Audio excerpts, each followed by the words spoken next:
MP news आपके साथ मैं हूं नम्रता बुंदेला। एमपी न्यूज के खास कार्यक्रम में आपका स्वागत है। मध्य प्रदेश में जहां कुछ ही दिनों में उपचुनाव होने हैं, तो वहीं उपचुनाव से पहले शिवराज सरकार की जो मुश्किलें हैं वो लगातार बढ़ती जा रही है। हर आए दिन के साथ एक के बाद एक चुनौती शिवराज सरकार के सामने खड़ी हो जाती है और ऐसा ही कुछ नजारा मुरैना में भी आज नजर आया, जहां जब मुख्यमंत्री शिवराज सिंह मुरैना पहुंचे तो वहां पर अतिथि शिक्षकों ने उन्हें घेर लिया। हमारे संवाददाता शार्दुल राठौर इस वक्त हमसे जुड़े हुए हैं। शार्दुल, आज भी जहां मध्य प्रदेश में इतने दिनों से देखा जा रहा था कि बेरोजगार युवा जो हैं वो सड़कों पर प्रदर्शन कर रहे हैं रोजगार को लेकर, तो वहीं जब मुख्यमंत्री शिवराज सिंह चौहान मुरैना पहुंचे तो वहां अतिथि शिक्षकों ने उन्हें घेर लिया है। क्या कुछ मांगे की हैं उन्होंने मुख्यमंत्री शिवराज सिंह चौहान से? बिल्कुल नम्रता, मैं बताना चाहूँगा कि मध्य प्रदेश में जो उपचुनाव होना है उसको लेकर जो मुख्यमंत्री हैं शिवराज सिंह चौहान, उनके लिए चुनौतियाँ कम नहीं है, क्योंकि आने वाले दिनों में उपचुनाव नज़दीक हैं और अब उपचुनाव के प्रचार के लिए बड़े नेताओं को मैदान में उतरना पड़ रहा है। शिवराज सिंह चौहान जब अभी ग्वालियर और मुरैना बेल्ट में चुनाव प्रचार के दौरान पहुंच रहे हैं और ऐसे में उनके साथ ज्योतिरादित्य सिंधिया जो हाल ही में कांग्रेस छोड़कर बीजेपी में शामिल हुए हैं, उनकी उपस्थिति भी उस क्षेत्र में बनी रहती है मुख्यमंत्री के साथ। तो ऐसे में जो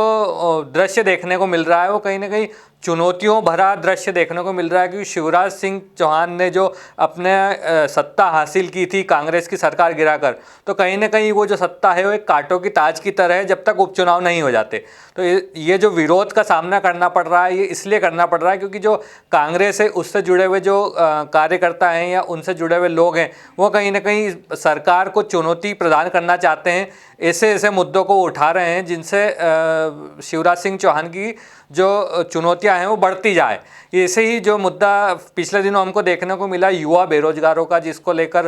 मध्य प्रदेश में चारों तरफ हल्ला मचा हुआ था, भोपाल में प्रदर्शन हुआ, आखिरकार शिवराज सिंह चौहान को घोषणा करना ही पड़ी कि हम जो सरकारी नियुक्ति की प्रक्रिया है उसको ओपन करने जा रहे हैं। वैसे ही अब आज जो एक दृश्य सामने आया है वो मुरैना जिले का है, जहां पर शिवराज सिंह चौहान उपचुनाव के प्रचार के दौरान उपस्थित हुए थे और वहां पर कई लोगों की भीड़ में अतिथि शिक्षकों ने उनको घेर लिया और उन्होंने मांग की कि जो शिक्षक भर्ती की प्रक्रिया है जिसको अधूरा छोड़ दिया गया था उसे पूर्ण किया जाए। मैं आपको बताना चाहूँगा कि जो शिक्षक भर्ती की जो प्रक्रिया है वो हाल ही में 2018 में शुरू हुई थी, जब कांग्रेस की सरकार थी मध्य प्रदेश में। उस प्रक्रिया को आगे बढ़ते बढ़ते जब मार्च आया था तब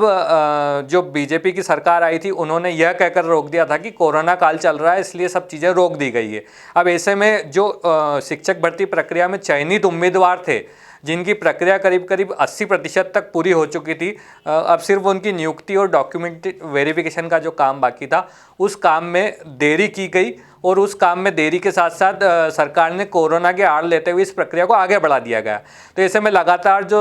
चयनित शिक्षक थे और जो अतिथि शिक्षक हैं उनकी जो नियुक्ति की प्रक्रिया है वो कहीं ना कहीं डिले हो रही थी, वो देरी से हो रही थी। तो इनको लेकर अतिथि शिक्षकों में आक्रोश है और पूरे प्रदेश भर में इस तरह का जो आंदोलन पिछले कई दिनों से चल रहा था, लेकिन अब जो उनका गुस्सा फूटा और मुरैना में सभी अतिथि शिक्षकों ने शिवराज सिंह का घेराव कर कुछ नारेबाजी की। जी बिल्कुल, नारेबाजी तो हुई है, घेराव किया गया है सीएम शिवराज सिंह चौहान का, लेकिन शार्दुल इसके आगे सवाल यह है कि अब लगातार भर्तियों को लेकर अब युवा सड़कों पर नजर आ रहे हैं, लगातार अपनी मांगों को लेकर वो तेजी अपना रहे हैं और वो बिल्कुल भी अब मौका नहीं दे रहे हैं थोड़ी सी भी लापरवाही करने का, क्योंकि अब उपचुनाव का समय है और ऐसे में सभी को लगता है कि चुनाव से पहले का ये जो समय होता है वो मांग पूरी करवाने का बिल्कुल सटीक समय होता है और इसीलिए लगातार भर्तियों को लेकर, रोजगार को लेकर ये मांग उठती जा रही है। लेकिन क्या अभी तक सरकार की ओर से आश्वासन दिए गए हैं? अगर आश्वासन दिए गए हैं तो क्या कुछ प्रतिक्रिया सरकार ने दी है और अगर नहीं दी है तो क्यों? बिल्कुल नम्रता, एक कहावत है कि ये जनता ये सब जानती है, वही कहावत चरितार्थ हो रही है, क्योंकि जनता को सब कुछ पता है कि ये उपचुनाव का दौर है और उपचुनाव के दौर में अगर अपनी मांगें मनवा ली गई तो वो उनके लिए फ़ायदेमंद होगा। लेकिन उपचुनाव के बाद अगर अपनी मांगों को लेकर 5 साल अगर घसीटाते रहेंगे लोग, या जो जनता है, जिस तरह के युवा हैं जो प्रदर्शन कर रहे हैं, अपनी मांगों को रख रहे हैं, वो लोग 5 साल तक उनकी मांगें पूरी होना नहीं, क्योंकि सरकार का भी यही एक ट्रेंड रहता है, इस काम करने का तरीका रहता है कि जब जब चुनाव आते हैं तब तक वो दबाव में रहती है, और जो जनता की मांगें रहती हैं, लंबित मांगें रहती हैं, जो सरकारी योजनाएं रहती हैं, उनको पूर्ण करने के लिए जो समय रहता है वो ठीक चुनाव के पहले का रहता है। तो इसी बात को ध्यान रखते हुए चारों तरफ से जो मांगे थी वो उठ रही है, दिखाई दे रही है। तो इन मांगों को लेकर कहीं ना कहीं सरकार को दबाव में आना पड़ेगा, और इस दबाव के बाद सरकार को कहीं ना कहीं इस तरह का फैसला लेना पड़ेगा कि जो घोषणाएं वो कर रहे हैं मंच से, उसमें इस तरह की घोषणाएं भी की जाए, और अतिथि शिक्षकों की जो घोषणाएं जो मांगे हैं उनको कहीं ना कहीं वो मनवाने की कोशिश कर रहे हैं। आने वाले दिनों में उपचुनाव है, उसके पहले ऐसे कई मौके आएंगे जहां पर अतिथि शिक्षक दबाव प्रभाव का इस्तेमाल कर सरकार के ऊपर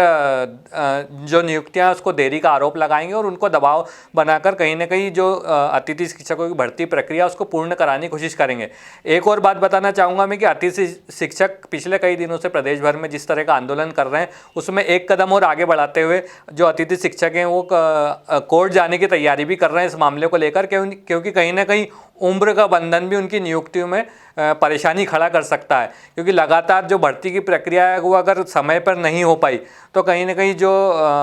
उम्मीदवार थे, अभ्यर्थी थे, उनकी उम्र ज़्यादा निकल जाएगी, और ऐसे में भर्ती प्रक्रिया से वो बाहर हो जाएंगे। तो इन सब मामलों को लेकर अगर सरकार इनकी बातों को नज़रअंदाज करती है तो आने वाले दिनों में अतिथि शिक्षक हैं, उनका जो समूह है, उनकी यूनियन है, वो कहीं ना कहीं कोर्ट जाने की तैयारी भी कर रही है। जी बिल्कुल, तो इस सटीक समय का सही फायदा उठाने की पूरी कोशिश बेरोजगार युवाओं द्वारा की जा रही है। जो भी भर्ती परीक्षा अब तक नहीं हुई है, भर्ती प्रक्रिया अभी तक नहीं हुई है, उसे पूरा जल्द से जल्द करवाने की मांग सरकार से लगातार की जा रही है। कोई भी मौका अब सरकार को नहीं दिया जा रहा है थोड़ी सी भी लापरवाही बरतने का, और उपचुनाव से पहले के इस समय का पूरा फायदा इस बार जनता उठा रही है। क्योंकि जब भी चुनाव आने वाले होते हैं उस समय चुनावी पार्टियां जो होती हैं वो जनता के बीच जाकर जनता को अपने पक्ष में वोट करने के लिए पूरी तरह से सहमत करने की कोशिश करती हैं। लेकिन इस बार पार्टियों पर जनता हावी होती नजर आ रही है, बेरोजगार युवा हावी होते नजर आ रहे हैं, या यूं कहें कि वोटर इस बार चुनावी पार्टियों पर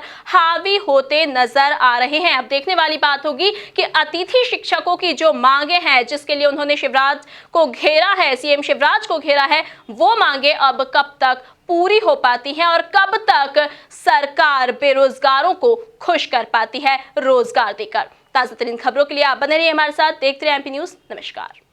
एमपी की नब्ज, एमपी का हाल, मध्य प्रदेश की हर खबर एमपी न्यूज टीवी के साथ। लगातार खबरों के लिए सब्सक्राइब करें हमारा YouTube channel MP news TV. Latest updates के लिए बेल आइकन दबाना जरा भी न भूलें।